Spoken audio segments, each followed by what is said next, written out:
সুপ্রভাত। Barbie little ব্লেসডে আপনাদের সকলকে স্বাগত জানাই। এখন বাজে সকাল ৫টা ৪০ আর আজকে ঘুম থেকে তাড়াতাড়ি উঠে পড়েছি সূর্য ওঠা দেখব বলে। কালকে দেরি করে উঠেছিলাম তাই দেখতে পাইনি, আর এখন সূর্যটা পাহাড়ের পেছন থেকে কি সুন্দর উঠছে দেখুন, পুরো লাল আলোটা দেখা যাচ্ছে। এই গার্ডেন এরিয়াটাও ভারী সুন্দর দেখতে লাগছে। সূর্য দেখা হয়ে গেল, এবার চলে এলাম রুমে এসে দেখছি ঐতিহ্যা পুরো ঘুমোচ্ছে আর ঐতিহ্যার বাবা বাথরুমে গেছে। এদিকে উইন্ডোর পর্দাটাও খোলা হয়নি, তবে এই পর্দাটা না খুললে সত্যিই ভালো লাগে না। এই পর্দাটা খুললে যেন এই ঘরটা দারুণ একটা সুন্দরতা পেয়ে যায়, চারিদিকের পুরো পরিবেশটাই অন্যরকম হয়ে যায়। উইন্ডো থেকে পুরো চারিদিকটা বাইরের দিকটা দেখা যাচ্ছে। দেখুন, যখন আমি নিচে সূর্য ওঠা দেখতে গিয়েছিলাম, দাঁড়িয়েছিলাম, তখন কিন্তু সূর্যের আলোটা অল্প অল্প উঠছিল, আর এখন কিন্তু বেশ অনেকটাই সূর্যের আলো দেখতে পাওয়া যাচ্ছে। দূরের যদিও পাহাড়গুলো কুয়াশাচ্ছন্ন রয়েছে এখনও কিছুটা, তবে এদিকটা পুরো পরিষ্কার। তো এখন সকাল সকাল চায়ের সরঞ্জাম নিয়ে বসে পড়েছি। ঐতিহ্যার বাবা আজকে আর চা মনে হয় নিজেই করে খেয়ে নিয়েছে নাকি খাইনি, যাই হোক আমি এখানে একটুখানি কফি খাবো। তো এই যে কফি খাবো ঠিকই, আমি কিন্তু চা কফি কিছুই খাই না বাড়িতে, কিন্তু এখানে এত সুন্দর সাজ সরঞ্জাম দেখে একটু মনটা ইচ্ছে করছে, আর এত সুন্দর পরিবেশ চারিদিকের, ইচ্ছে হচ্ছে যে একটু কফি খাই। তাই নিজের জন্য একটু কফি বানিয়ে নেবো এখানে। আর কফি খেয়ে তারপরে আমরা আগে ঐতিহ্যাকে নিয়ে নিচে চলে যাব সুইমিং পুলে, কারণ সুইমিং পুলে কাল থেকে ঐতিহ্যা বলছে নামবে, কিন্তু আমরা আউটসিন করতে গিয়ে একদম সময় পাইনি, তাই আর ওকে বিকেলের দিকটাতে সুইমিং পুলে নামতে দিইনি। যদি ঠান্ডা লেগে যায় তাহলে আবার মুশকিল হবে। যদিও ওনাদের এই সুইমিং পুলের জলটা একদম ঠিকঠাক, টেম্পারেচারটা ঠিকঠাক থাকে, গরমই থাকে জলটা, খুব একটা ঠান্ডা থাকে না, তবুও বিকেলের দিকটা করে নামতে দিইনি। বাচ্চা মানুষ কোথায় যদি ঠান্ডা লেগে যায়, তো সেই জন্য আজকে ওকে সুইমিং পুলে নামাবো, নিচে যাব। তার আগে ঐতিহ্যার বাবা গিয়ে একবার জিজ্ঞাসা করে আসবেন ওনাদের যে আমরা যে সুইমিং কস্টিউম নিয়ে এসেছি সেটা পরে নামা যাবে কিনা। যদিও আমি আর ঐতিহ্যার বাবা নামবো না, শুধু ঐতিহ্যাই নামবে, তো সেই জন্য জিজ্ঞাসা করবো। আর ওনাদের দেওয়া এই নিমকিটা একবার খেয়ে দেখবো কেমন খেতে। চলুন কফিটা খেয়ে নিই, নাহলে ঐতিহ্যে আবার বাথরুমে গেছে, এক্ষুনি ডাকাডাকি শুরু করবে।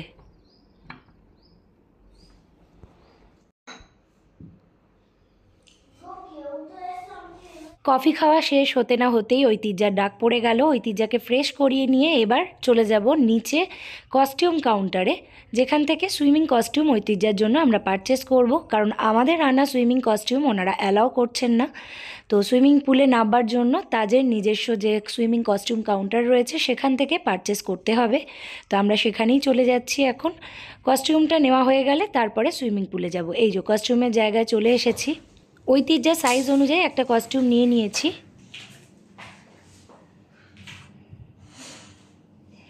ঠিক আছে।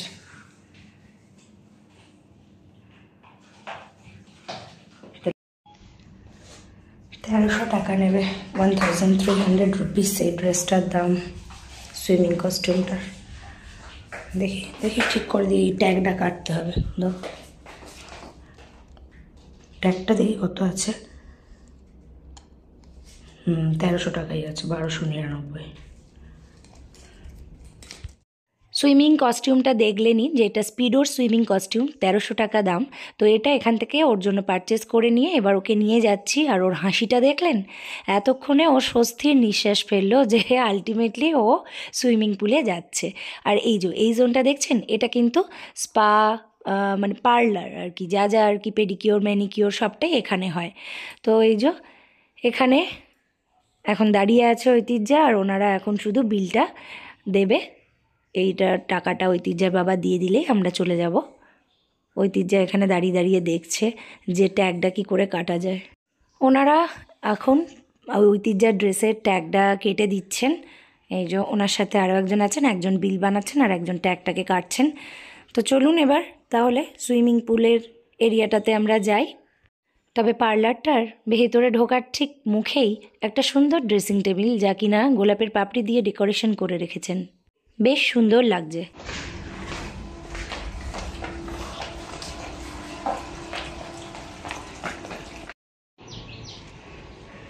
কেয়ারফুলি, হ্যাঁ।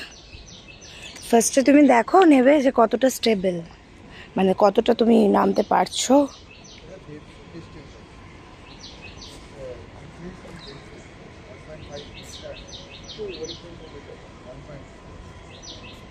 দেখো নামবো নামবো, দেখো দেখো নামবো না, দেখো তো তুমি তো সুইমিং পারো।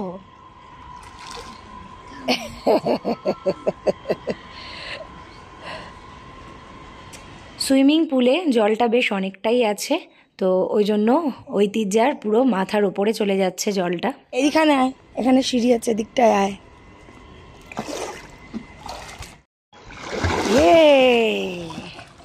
Very good. ডেকে দেবো ওই রুম থেকে? করো করো করো, সুইম করো। তোমার ওই বিদেশি ফ্রেন্ডটাকে ডেকে দেবো রুম থেকে, মায়ামিকে।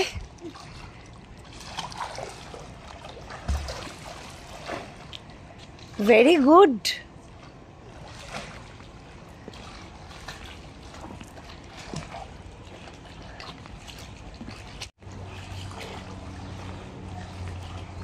Very good very good. পা পা পাটাকে চালাও, পা চালাতে হবে না, পা না চালালে কি করে হবে? You enjoying? ইয়া।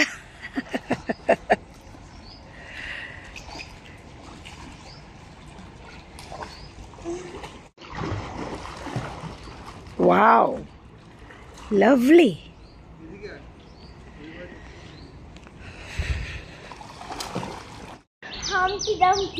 হামটি ডামটি হয়ে গেছিস?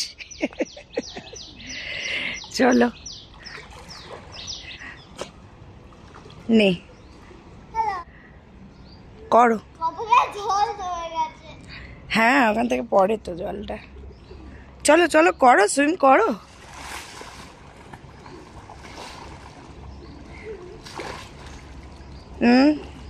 ডু নট রোলিং প্লিজ, গো। ওকে করো।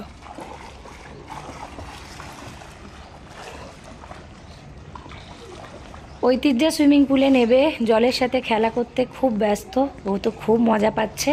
আর এদিকে ঐতিহ্যের বাবাও বসে আছে, আর আমিও বেশ চারিদিকটা একটুখানি দেখছি, কি ভালো লাগছে দেখতে।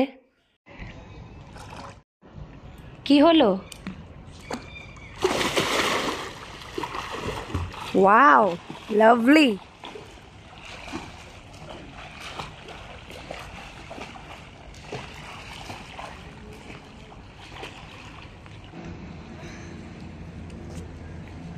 কি হলো করো।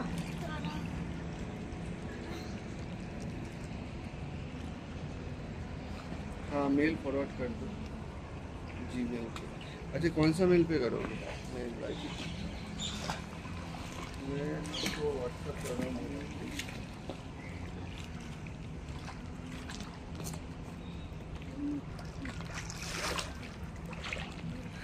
এবার ওঠো মা,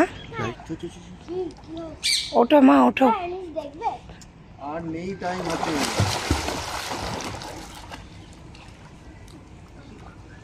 চলে এসো মা, উঠে এসো, ব্রেকফাস্ট টাইম হয়ে যাচ্ছে তো, চলে এসো বাবাই।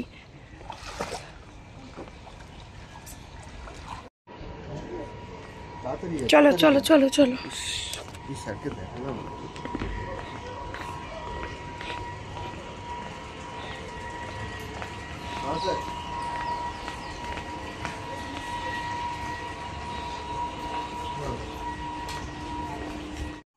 ঐতিহ্য পুরো ঠান্ডায় কাঁপছে, তাড়াতাড়ি করে ওনারা টাওয়াল দিয়েছেন, টাওয়ালটা নিয়ে এখন ওয়াশরুমে যাচ্ছে চেঞ্জ করতে। ওয়াশরুমটাও বেশ সুন্দর, ভেতরটা এরকম আপনাদেরকে দেখাই। এই যে এখানে লকার রয়েছে, লকারে যদি কখনো ফোন টোন বা যে কোনো দামি মূল্য জিনিস রাখতেই পারেন লকারটাতে। তো যাই হোক, ঐতিহ্য চেঞ্জ হয়ে গেছে, এবার এই যে চলে যাচ্ছি রুমে। রুমে তাড়াতাড়ি করে রেডি হয়ে আমরা ব্রেকফাস্টে চলে যাব, কারণ ব্রেকফাস্টের টাইমটা একদম মানে এন্ডের পথে, তো আমাদের তাড়াতাড়ি করতে হবে। সকালবেলা ব্রেকফাস্ট সেরে আর আমার কোনো ভিডিও করা হয়নি, তো দুপুরবেলার লাঞ্চ সেরে একটু রেস্ট নিয়ে এখন এই বিকেল 4:30-5টা মতো বাজে। তো ভাবলাম যে এন্ট্রান্সের এই জায়গাটাতে একবার ঘুরে আসি, তো সেই জন্য এখানটাতে দাঁড়িয়েছি। আর সূর্যটা বেশ আবার পাহাড়ের পেছন থেকেই ডুবে যাচ্ছে। তো আমরা এখন এখান থেকে বেরিয়ে যাব একটুখানি কিছু শপিং করতে। তো সেই জন্য ঐতিহ্যাও রেডি, ঐতিহ্যাও রেডি হয়ে গেছে, আমিও রেডি হয়ে গেছি, ওর বাবা রেডি হয়ে গেছে। তো এখন তাড়াতাড়ি করে গিয়ে টুকটাক কিছু শপিং করে তারপরে আবার এখানে এসে কালচারাল প্রোগ্রামটাকে একটুখানি এনজয় করব। তাজের যে এইখানটাতে দাঁড়িয়েছিলাম এটি কিন্তু একটি ঘাট, তো ঘাটটার নাম বানসি ঘাট। তো যাই হোক, এখন বেরিয়ে যাব। লোকাল হাতিপোল মার্কেট এবং লোকাল মার্কেট থেকে এখানকার কিছু ট্র্যাডিশনাল এবং কিছু অথেন্টিক জিনিসপত্র গিফটস হিসেবে প্রত্যেকের জন্য নিয়ে নিয়েছি। তো আমি মার্কেটে কোনো ভিডিও করতে পারিনি, কারণ খুব তাড়া ছিল ফেরার, যেহেতু আমরা কালচারাল প্রোগ্রামটা এনজয় করব ভেবেছি। কালকে যদিও করেছিলাম বসে এনজয়, ওখানে কালচারাল প্রোগ্রাম দেখেছিলাম, তো আজকেও সেটা দেখব বলে তাড়াহুড়ো করছিলাম। কিন্তু আমাদের অটোতে করে আসতে গিয়ে অনেকটা লেট হয়ে গেছে, সিগন্যালে আটকে ছিলাম ট্রাফিকে। তো জানি না গিয়ে দেখতে পাবো কি না কালচারাল প্রোগ্রামটা, কারণ কালচারাল প্রোগ্রাম 7:45-এর মধ্যে এন্ড হয়ে যায়। তো এখন অলরেডি 7:40 বেজে গেছে। আর এখান থেকে আমার মনে হয় ঢুকতেই 5 মিনিট লেগে যায় গেট থেকে তাজের ভেতর অবধি ঢুকতে। তো জানি না দেখতে পাবো কি না। তবে বাইরের এই লাইটিংয়ের যে সন্ধেবেলার যে একটা অন্যরকম পরিবেশ, সেটা কিন্তু সত্যি খুব ভালো লাগছে। বাইরে না বেরোলে এটা ঠিক মানে এনজয় করা যেত না, এই পরিবেশটা দেখতে পাওয়া যেত না। তো বেশ ভালো লাগলো, আমরা পৌঁছে গেছি একদম রুমে ফিরেই সব রেখেই। তো এখন কালচারাল প্রোগ্রাম হচ্ছে বাইরে।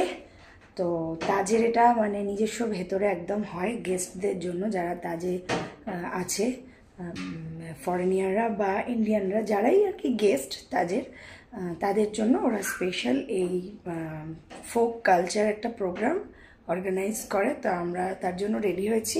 এই যে আমার আউটফিটটা আজকে এটা। তো ওদিকে ঐতিহ্যও রেডি হয়েছে, দেখাচ্ছি।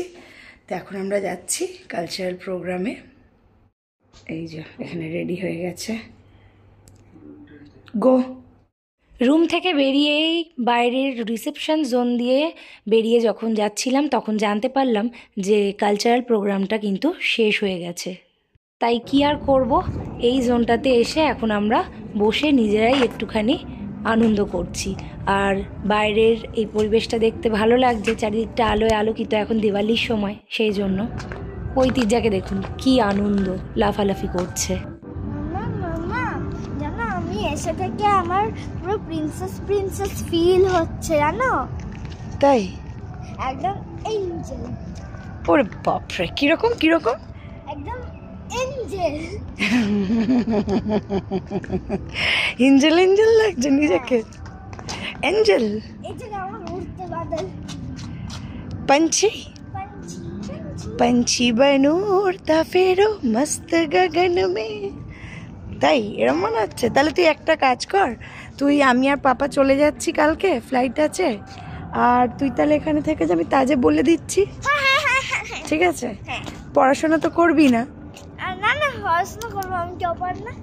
ও তাই, যাক, পড়াশোনাটা করবে বলছে। পড়াশোনা শোন, পড়াশোনা না করলে এরকম কিন্তু আর তাজে এসে তাহলে থাকা হবে না।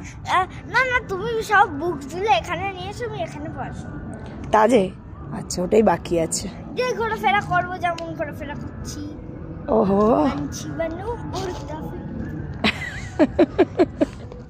আমরা এখন এই জোনটাতে নিজেরাই রয়েছি, আর খুব ভালো নিজেরা নিজেদের সঙ্গে টাইম স্পেন্ড করছি, কিছুটা টাইম গল্প করে কাটাচ্ছি। কারণ এই জায়গাটা এখন পুরো ফাঁকা, যেহেতু কালচারাল প্রোগ্রাম হয়ে গেছে, তাই কোনো গেস্ট আর অন্যান্য গেস্টরা নেই, আর কয়েকজন সিকিউরিটি গার্ড রয়েছেন। তো আমরা সেই জন্য নিজেরা খুব ভালো আনন্দ করেছি এই জায়গাটাতে। সন্ধ্যেবেলার এই টাইমটুকু একে অপরের সাথে অনেকটা টাইম স্পেন্ড করে গল্প করে কাটালাম, অনেক সেলফি তুললাম। তো এই স্মৃতিগুলো আমরা আমাদের সাথে করে নিয়ে যাব। আর এখন অনেকটা রাত হয়ে গেছে, তাই এবার চলে যাব ডিনার টেবিলে। চলুন তাহলে ডিনারে যাওয়া যাক। তো আজকে ডিনারে প্রথমেই আমরা নিয়েছি শাকা পাঁপড়, এখানে একটা গ্রিন চাটনি, রেড চাটনি, আর সাথে মাঞ্চো স্যুপ। তো তিনজনের তিনটে মাঞ্চো স্যুপও চলে এসেছে, আমাদের খুব ফেভারিট এই মাঞ্চো স্যুপ। আর সাথে আমরা কিছু টিক্কা আর কিছু কাবাবও অর্ডার করেছি। তো আগে মাঞ্চো স্যুপটা খেয়ে নিই, তারপরে ওনারা আবার পরপর যেরকম একটার পর একটা দেয় সেটা ওনারা দিয়ে যাবেন। খাওয়া যাক। এই দেখো আমরা গায়ে যেন না পড়ে। তো খেতে খেতে এবার চলে এসেছে টিক্কা আর এদিকে কাবাব, আর আমরা অর্ডার দিয়েছি আরও ফুলকা উইথ ঘি রুটি, সাথে একটা ইয়েলো ডাল আর একটা ভেন্ডি সবজি আর একটা চিকেন কষা, আর সাথে ওনাদের এখানকার স্পেশাল গোলাপের পাপড়ি দিয়ে এই ক্ষীরটা। তো আজকের ব্লগটা এই পর্যন্তই। আপনারা সবাই ভালো থাকবেন, সুস্থ থাকবেন। শুভরাত্রি।